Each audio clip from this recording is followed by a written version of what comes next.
नमस्कार दोस्तों, राधे राधे। आप सभी लोगों का स्वागत है आपके अपने YouTube channel legal adviser AM में। और दोस्तों, एक तरफ दक्षिण से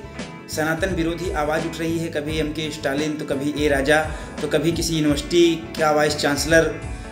सनातन धर्म के विरोध में कोई पत्राचार करता है, कोई पत्र जारी करता है। तो इधर इलाहाबाद उच्च न्यायालय की ओर से एक ऐसा फैसला आया है जिसने सनातन धर्म की नींव को और मजबूत करने का कार्य किया है और सनातनियों की आस्था को और प्रबल करने का कार्य किया है। जी हाँ दोस्तों, यह जो फैसला है, यह फैसला है बांके बिहारी मंदिर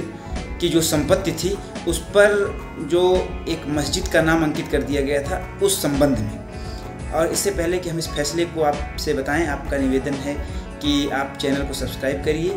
और वीडियो को लाइक करके शेयर जरूर करिए। कमेंट में राधे राधे अवश्य लिखिए अगर आपको इलाहाबाद हाई कोर्ट का यह फैसला पसंद आया हो तो। दोस्तों, जैसा कि आप सभी लोगों को पता है कि समाजवादी पार्टी के समय में बहुत सारे मंदिरों की ज़मीनों में गलत तरीके से मस्जिदों और अन्य प्रकार के इस्लामिक जो भवन हैं उनका नाम दर्ज कर दिया गया था। उसी क्रम में एक मामला प्रकाश में आया था तब जब एक विषय इलाहाबाद उच्च न्यायालय के समक्ष रखा गया जिसमें यह कहा गया कि जो बांके बिहारी मंदिर की संपत्ति है, ज़मीन है, उसमें जो उसका गाटा संख्या 1081 है, 1081 गाटा संख्या, जो कि पूर्व अभिलेखों में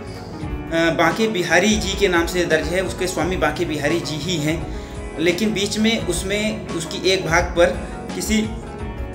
मस्जिद का नाम अंकित कर दिया गया था। उसकी जांच के लिए इलाहाबाद हाई कोर्ट ने एक 8 सदस्यीय समिति भी बनाई थी जिसने जांच में यह स्पष्ट किया था कि हालांकि उन्हें इस बात के पुख्ता सबूत तो नहीं प्राप्त हुए, लेकिन उन्हें पूरा संदेह है कि यह जो नाम दर्ज किया गया है, राजस्व अभिलेखों में जो नाम परिवर्तन किया गया है, जो नाम चढ़ाया गया है, उसके पीछे किसी न किसी गहरी राजनीतिक दबाव और राजनीतिक साजिश की दुर्गंध आती है। और इसलिए इलाहाबाद उच्च न्यायालय इस विषय में गंभीरता से विचार करे। और इस विषय में विचार करते हुए इलाहाबाद उच्च न्यायालय की एक जजी बेंच ने यह निर्देश दिया है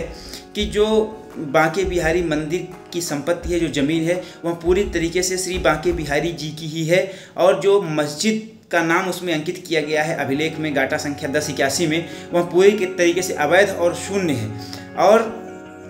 जो वहाँ की SDM हैं, जिस परिक्षेत्र में वो बांके बिहारी जी मंदिर आता है, उनकी SDM को निर्देशित किया गया है कि आप 1 महीने के अंदर जो राजस्व अभिलेख है उसमें सुधार करें और सुधार करके जो रिपोर्ट है वह रिपोर्ट माननीय न्यायालय के समक्ष प्रस्तुत करें कि ऐसा शुद्धिकरण हो चुका है और अब बांके बिहारी जी की संपत्ति जो है वो बांके बिहारी जी के नाम से दर्ज कर दी गई है, दोबारा रजिस्टर पर चढ़ा दी गई है, क्योंकि जो उसमें मस्जिद का नाम अंकित किया गया था वह पूरी तरीके से गलत था और राजनीतिक दबाव से प्रेरित था। और इस प्रकार के कार्य एक कम से कम,